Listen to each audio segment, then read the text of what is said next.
Hello दोस्तों, नमस्कार, राधे राधे, हर हर महादेव। आज मैं आपको सौम्य प्रदोष की कथा सुनाने जा रही हूँ।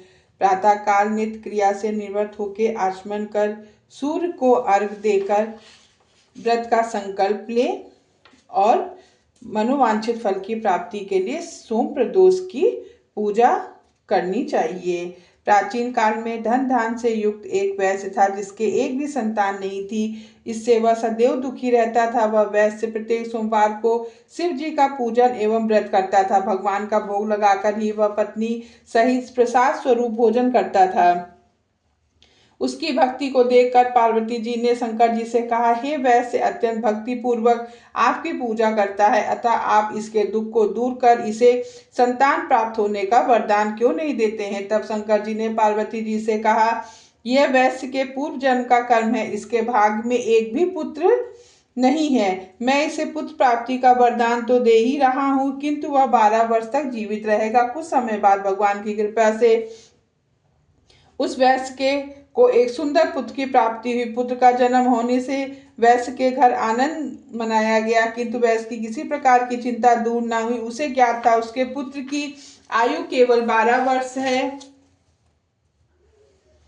किंतु फिर भी प्रसन्नता के साथ 11 वर्ष बीत गए। वैश्य की पत्नी ने अपने पति से कहा कि पुत्र विवाह के योग हो गया है, अतः आप उसका विवाह कहीं कर दे। वैश्य ने अपनी स्त्री से कहा, अभी मैं पुत्र को विद्या पढ़ने के लिए काशी भेज रहा हूँ, अभी विवाह की क्या चिंता, विद्या प्राप्त करके लौटने पर कुमार का विवाह अवश्य करूंगा। इस प्रकार से अपनी पत्नी को समझा बुझाकर उसने पुत्र के मामा को बुलाकर विपुल धन दिया और कहा कि तुम अपने भांजे को विद्याध्ययन के लिए काशी ले जाओ और रास्ते में यज्ञ आदि करते हुए जाना, उस नगर में पहुंचना। उस दिन उस नगर के राजा की पुत्री का विवाह था।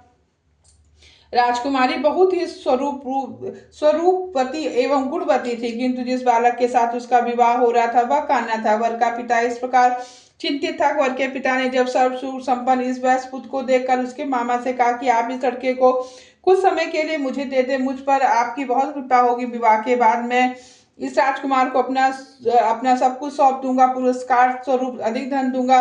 वर के पिता ने जब ये बात सुनी, लड़के के मामा ने उसका कहना मान लिया और अपने भांजे को वर बनाकर मंडप में भेज दिया। राजकुमारी और उस वैश्य पुत्र का विवाह हो गया। सिंदूर दान के बाद जब वैश्य पुत्र लौटने लगा तो उसने राजकुमारी की साड़ी में अपना संपूर्ण वृत्तांत लिख दिया। तुम्हारा विवाह एक हमारे साथ हुआ है और जब मैं विद्या प्राप्त करके काशी जा रहा हूँ तो एक कान्हा राजकुमार तुम्हें अपनी पत्नी बनाएगा और उसी के साथ तुम्हें विदा होना पड़ेगा। यह लिखकर वैश्य पुत्र विद्या प्राप्त करने के लिए काशी चला गया। जब राजकुमार की विदाई होने लगी तो उसने अपनी साड़ी पर लिखे हुए शब्दों को देखकर पढ़ा और उसे राजकुमार के साथ विदा होने से मना कर दिया और कहा, यह मेरा पति नहीं, मैं इसके साथ नहीं जाऊंगी। मेरा पति वैश्य कुमार है जो विद्या प्राप्त करने के लिए काशी गया हुआ। कन्या के माता पिता वर पक्ष की ओर से छल को देखकर अत्यंत दुखी हुए और राजकुमारी को विदा नहीं किया। उधर वैश्य काशी पहुंचकर विद्या अध्ययन करने लगा तथा उसके मामा ने यज्ञ करना शुरू कर दिया। जिस दिन 12 वर्ष पूरे हुए लड़के ने कहा, आज कुछ शारीरिक कष्ट था, मैं आराम करूंगा। ऐसा कहकर लड़का अपने बिस्तर पर जाकर लेट गया और मर गया।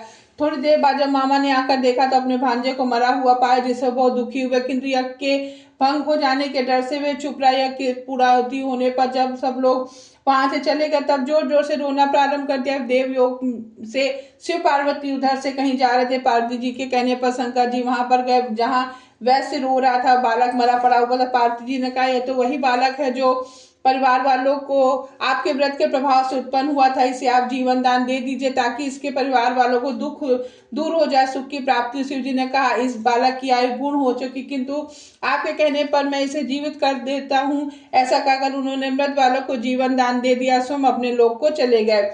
कुछ दिन बाद वह बालक समस्त विद्याओं में निपुण हो गया और अपने मामा सहित अपने नगर को चल दिया। मार्ग में उसी नगर में फिर रुका जहां पर उसका विवाह हुआ था। वहां पर उसने यज्ञ किया, ब्राह्मणों को भोजन कराकर दक्षिणा दी। राजा को यह समाचार मिलने में देर न लगी कि काशी से विद्या प्राप्त करके एक वैश्य पुत्र लौटा है और वह यज्ञ आदि कर रहा है। यह सुनकर राजा स्वयं वहीं पर गए और अपने दामाद को देखकर बहुत प्रसन्न हुए और उन्होंने उसे घर ले गए और कुछ समय बाद उसे अपनी पुत्री सहित विदा कर दिया। वैश्य कुमार अपने मामा व पत्नी सहित अपने नगर गया, माता पिता के साथ सुखपूर्वक रहने लगा। उसके माता पिता ने नियम पूर्वक सोम प्रदोष व्रत करना प्रारंभ कर दिया। जो व्यक्ति इस प्रदोष व्रत को करता है या पवित्र कथा को सुनता है उसके समस्त पाप व कष्ट दूर हो जाते हैं।